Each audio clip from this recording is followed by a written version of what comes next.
The season finale then of the Protyre Autocare Circuit Rally Championship took our crews back to Lincolnshire and back to Cadwell Park for the Spark Developments Alan Healy Memorial Rally. And for Michael Igo, it was simply a matter of confirming that title, especially for co-driver Will Atkins, who missed a round earlier in the season. After the first stages of the event, they were leading the way by 2 seconds. It was a familiar sight in second place as well. Chasing them down were John Griffiths and Emma Morrison. They'd missed the previous round, so it was great to have them back and chasing down our leaders, trying to keep them honest. They will be close at the midpoint of the day, with it all still to play for on the afternoon stages. Third place at this stage will be former champions Chris West and Keith Hounslow. Not signed up for championship points this season, but they were showing what they could do in that Peugeot 306 Maxi while the conditions were favourable. For John and Alex Stone, it was fourth overall. The Polo pair going well and setting some good times now. They were just a single second behind West. Paul Wedbury would have Alistair Moffat alongside this time out. They were leading the way in Class 2 for now and were lying in fifth overall in the Skoda. Second place in that class will be Alfie Threlfall and Patrick Cross. They had hoped to be out in a new car for this round, but it wasn't ready in time. The old one wasn't going too badly though for them, of course.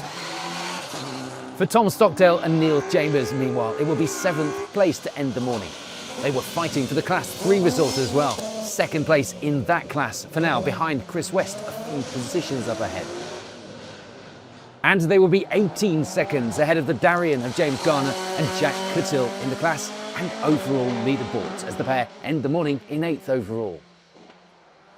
Ninth at this stage will be Jamie McBain with Jordine Crooks alongside.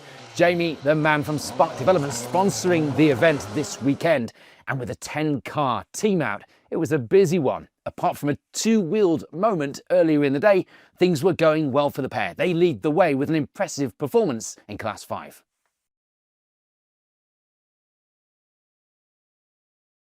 And rounding out the top 10 at this stage will be Joseph and Daniel Duffy. The Lotus pair also lying second in Class 5 as well, and just a single second behind McBain. They were out as a last-minute entry to try and secure a championship class result.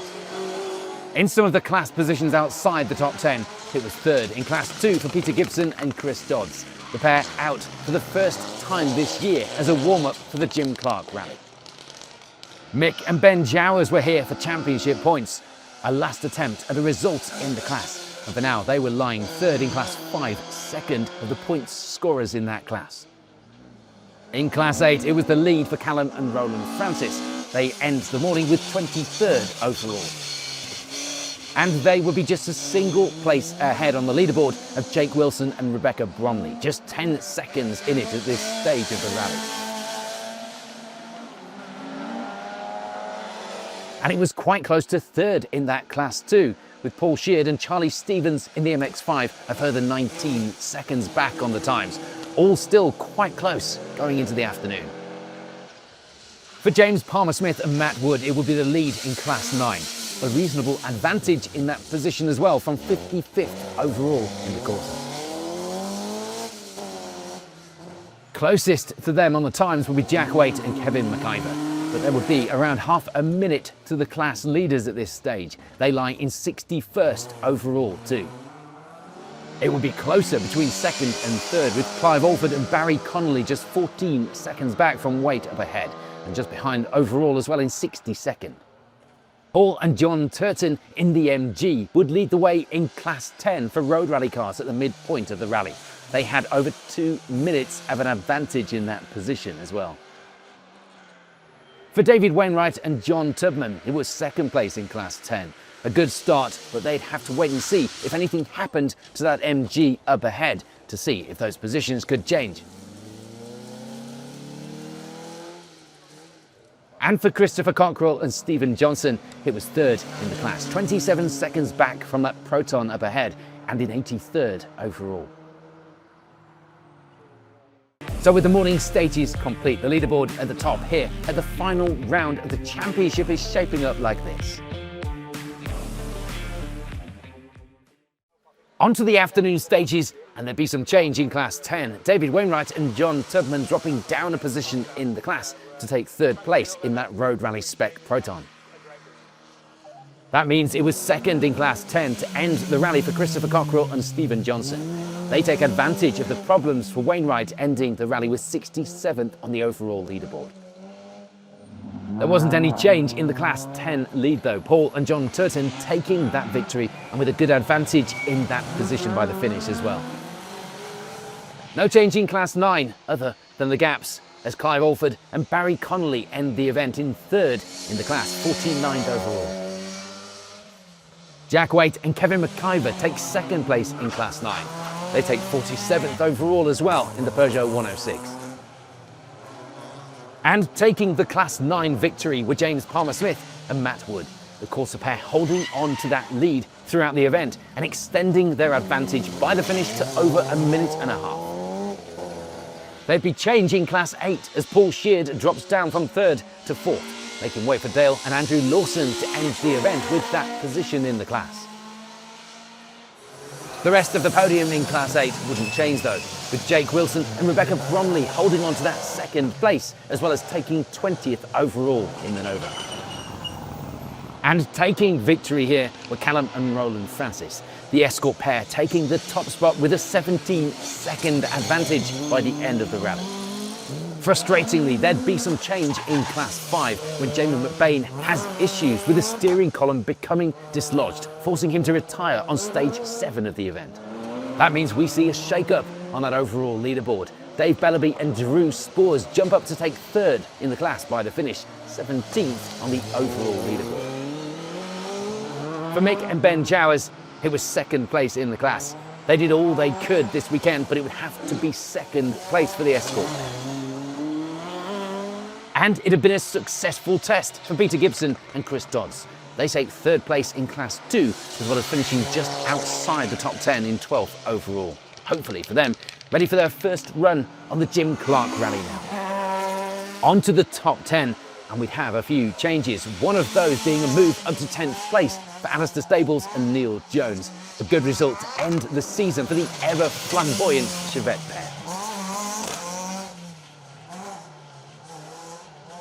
For James Gardner and Jack Cuttle in that former championship winning Darien, let's not forget, it was 9th. They had a moment in the later stages and ended up running the car without the rear shell for half of the stage. Thankfully, despite their Voldegard moment, they got it back for the last one and managed third in Class 3, 9th overall. Second place in that class will be Bradley Carroll with Gareth Short alongside. They'd bring the Escort home in 8th place overall as well, and it would be the last time we'd see the Escort this season. The last-minute run on the event for Joseph and Daniel Duffy had paid off. The pair make it to the finish to take the Class 5 victory. A strong end to their season and a fantastic 7th place overall as well. Everything had gone to plan with the car for Alfie Threlfall and Patrick Cross, surviving the final round of the season to get the pair second in Class 2, 6th overall. And taking that Class 2 win will be Paul Wedgbury and Alistair Moffat. They have a trouble-free run in the Skoda Proto and take that class win from 5th overall. For John and Alex Stone, it was 4th on the overall leaderboard, but that would actually be good enough for 3rd place in the championship finishes, giving them a final podium in the championship season. And finishing on the event podium, proving that they still had it, Chris West and Keith Hounslow take the Class 3 victory as well. The first of the two-wheel drive cars and that final step on the podium. Of course, not being championship registered this season, that means that John Stone takes their place on the championship podium.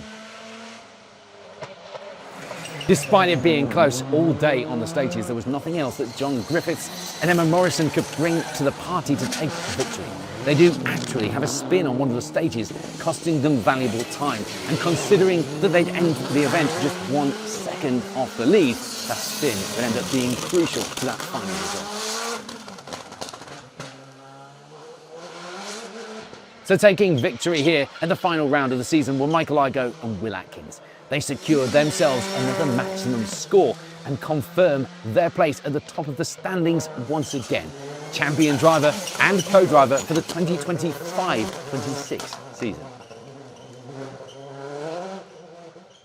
So with the final round and indeed the season complete, here's a quick reminder of how those final overall results at the Spark Developments Alan Healy Memorial Rally ended up.